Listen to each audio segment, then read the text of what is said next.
Hello ఎవరు నేను మీకు ఇప్పుడు తళతళ మెరిసే గుమ్మడి తోట గురించి చెప్పబోతున్నాను. ఈ గుమ్మడి తోట ఎంత అందంగా ఉందో, ఆకాశ నక్షత్రములు మెరుస్తున్నట్లు గుమ్మడికాయలు చూసారో ఎంత కళకళలాడుతున్నాయో, ఎలా మెరుస్తున్నాయో. చాలామంది గుమ్మడికాయలు తింటే కాళ్ళు పడిపోతాయి అనుకుంటారు, కానీ అది అపోహ మాత్రమే. గుమ్మడికాయ చాలా మంచిది ఆరోగ్యానికి, క్యాన్సర్కి చాలా మంచిది. ఈ గుమ్మడికాయ విత్తనాలు కూడా చాలా మంచివి. చూసారా, ఆకాశ నక్షత్రముల వలె తడతల మెరిసిపోతున్నాయి. చిన్నప్పుడు నేను గుమ్మడికాయలతో కూర చాలా బాగా తినేదాన్ని. మా ఫ్యామిలీ మొత్తం గుమ్మడికాయ కూర తినేవాళ్ళం, కానీ కాళ్ళు పడిపోలేదు. నమ్మకం ఉన్న వాళ్ళు మాత్రమే తినండి, మాకు పడట్లేదు అనుకుంటే వద్దు. గుమ్మడికాయల ఆరోగ్యానికి చాలా మంచిది. ఎంత అందంగా ఉన్నాయో చూసారా, చెట్టు ఎలా ఉందో, ఆకులు ఎలా ఉందో చూడండి. ఆకులు చూసారా ఎలాగున్నాయో, ఇలా ఉంటాయి గుమ్మడి ఆకులు, చాలా బాగున్నాయి. తీగిదిగో, దీన్ని క్రీపర్ అంటారు. నేల మీదే ఇది పాకుతుంది. ఏదైనా సపోర్ట్ చేసుకుని పాకే వాటిని క్లైంబర్స్ అంటారని చెప్పాను, కానీ ఇవి క్రీపర్స్. అంటే ఏ సపోర్టు లేకపోయినా కానీ నేల మీద పాకుతాయి. చూసారా గుమ్మడికాయ ఎలా ఉందో, ఎంత అందంగా ఉందో. లోపల కాయ ఎలా ఉందో కూడా చూద్దాం. దీని శాస్త్రీయ నామం సోలేనం ఇంటిగ్రిఫోలియం. కొన్నిసార్లు సోలానం ఎథియోపికం అని కూడా జాబితాలో చేర్చబడింది. గుమ్మడికాయ ఎంత అందంగా ఉందో చూడండి. ఈ సొలనేసి కుటుంబానికి చెందింది గుమ్మడికాయ. నైట్ షేడ్ కుటుంబం అన్నమాట. టొమాటోలు, వంకాయలు మరియు బంగాళాదుంపల మాదిరిగానే ఆగ్నేయాసియా మరియు ఆఫ్రికాకు చెందింది. అలంకార మొక్కగా కూడా దీన్ని విస్తృతంగా సాగు చేస్తారు. కాయలు కూర వండుకోవచ్చు, బెల్లం వేసుకొని కూడా ఉడకబెట్టుకొని తినవచ్చు. మరి గుమ్మడికాయ హల్వా కూడా తయారు చేసుకోవచ్చు. పిందె ఎలా ఉందో చూడండి. కాయలన్నీ తయారైపోయాయి, కానీ ఎక్కడన్నా ఒక పాదు చిన్న పిందెలేసి ఉంది.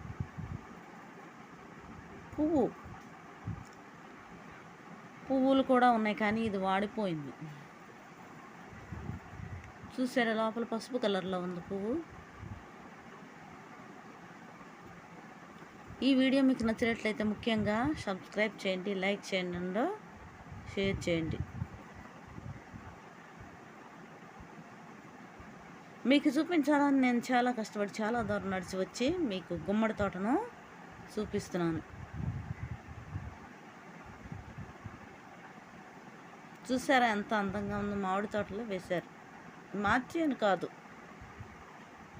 నేను మీకు చూపించడానికి చేలోకి వచ్చి చూపిస్తున్నాను.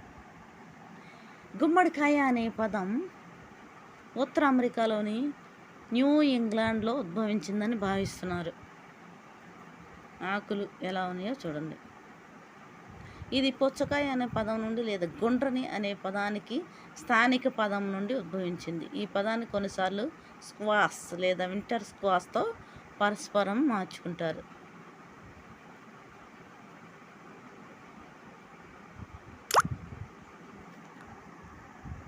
చూసారా ఎలా ఉన్నాయి, ఆకాశ నక్షత్రముల వలె మిలమిల మెరుస్తోంది తోట. చాలామంది గుమ్మడికాయ తింటే పడదు అని చాలామంది తినటం లేదు.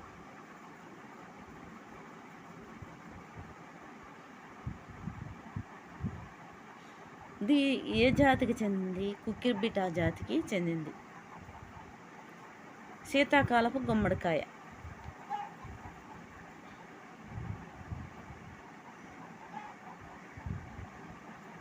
చూసారా ఎంత అందంగా ఉందో, ఎంత పెద్ద తోటో. నేను ఎంతో కష్టపడి వచ్చాను కాబట్టి మీరు ఈ వీడియో చూసిన వాళ్ళందరూ కూడా స్కిప్ చేయకుండా చూడండి. ముందుగా సబ్స్క్రైబ్ చేయండి, లైక్ చేయండి అండ్ షేర్ చేయండి. గుమ్మడికాయ నాకు పడుతుంది అనేవాళ్ళు తప్పకుండా తినండి. నమ్మకం లేని వారు తినవద్దు. కానీ నాకు మా ఫ్యామిలీకి గుమ్మడికాయ చాలా బాగా పడుతుంది. మేము కూర వండుకొని తింటున్నాము, బెల్లం వేసుకుని ఉడకబెట్టి కూడా తింటున్నాము. షార్ట్లో బెల్లం వేసి ఉడకబెట్టి తిని చూపిస్తాను. ప్రతి వీడియో కూడా చూడండి. ముందుగా సబ్స్క్రైబ్ చేయండి. ఎటువంటి వాతావరణంలో ఇది పెరుగుతుంది. కొంచెం ఎండ కూడా అవసరమే. నీరు కూడా బాగానే పెట్టాలి మనం ఈ తోటకి, గుమ్మడి తోటకి. బాగా ఎండిపోయిన నెలలో కూడా ఇది పెరుగుతుంది. వెచ్చని వాతావరణంలో కూడా పెరుగుతుంది. సమశీతోష్ణ ప్రాంతాల్లో వార్షికంగా పెంచవచ్చు. ఔషధ సాంప్రదాయకంగా కూడా దీన్ని ఉపయోగిస్తారు.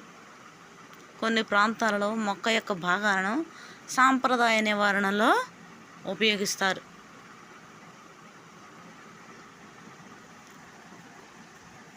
పంటకు వచ్చిన తర్వాత అవి బాగా తయారైన గుమ్మడికాయలను మనం కూర వండుకోవాలి. చూసారా, చూడటానికి కళ్ళు చాలా ఉన్నంత అందంగా ఉన్నాయి.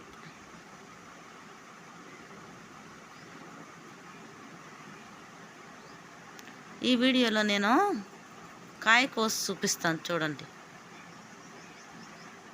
లోపల ఉన్న గింజలు ఎంత ఉపయోగపడతాయో కూడా చెప్తాను. స్కిప్ చేయకుండా చూడండి.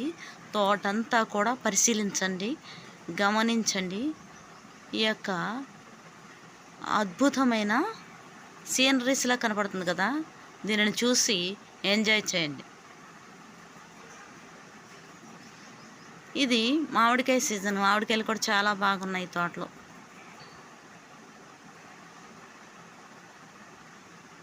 కలర్ చాలా బాగుంది, నాకు నచ్చింది ఈ కాయ, గుమ్మడికాయ కలర్.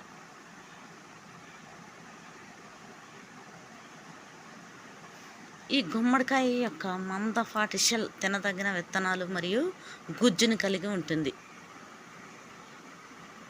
కెనడా మరియు యునైటెడ్ స్టేట్స్లో గుమ్మడికాయ పై అనేది థ్యాంక్స్ గివింగ్ భోజనంలో ఒక సాంప్రదాయ భాగం. మరియు గుమ్మడికాయలను తరచుగా శరదృతువు కాలానుగుణంగా అలంకరణలుగా కూడా ఉపయోగిస్తారు. మరియు హాలోవిన్ చుట్టూ అలంకరణ కోసం జాకో లాంతర్లుగా చెక్కారు.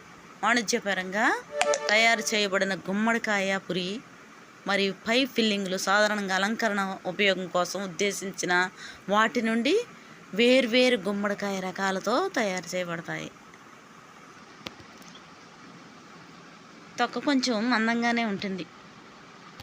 లోపల మట్టికి చాలా అందమైన రంగు కనిపిస్తుంది. పసుపు కలర్లో తయారైపోయి ఉంటుంది కాయ. తినేయాలనిపిస్తుంది పచ్చిదే. మంచి స్మెల్ వస్తుంది, చాలా బాగుంది. చూడండి లోపల స్మెల్ ఎంత ఎంత బాగుంటుందో. తినేయాలనిపిస్తుంది దీన్ని పచ్చిదే. గింజలు చూపిస్తాను చూడండి. ఈ గింజలు మనం డ్రై ఫ్రూట్స్తో పాటు ఈ గింజలను కూడా మనం మిక్సీలో వేసేసుకొని జ్యూస్ లాగా తాగవచ్చు. డ్రై ఫ్రూట్స్తో పాటు వేసుకోవచ్చు కొన్ని గింజలు, ఎక్కువ వేసుకోమక్కండి. 2-3 వేసుకొని డ్రై ఫ్రూట్స్ లాగా తాగవచ్చు. క్యాన్సర్కి చాలా మంచిది. గుమ్మడికాయ వల్ల ఇన్ని ఉపయోగాలు ఉన్నాయి, కానీ చాలామంది దీని జోలికి వెళ్ళరు. షార్ట్స్లో పెడతాను గుమ్మడికాయ కూర ఎలా ఉండాలో. గుమ్మడికాయ బెల్లం వేసుకుని ఉడికించి ఎలా తినాలో.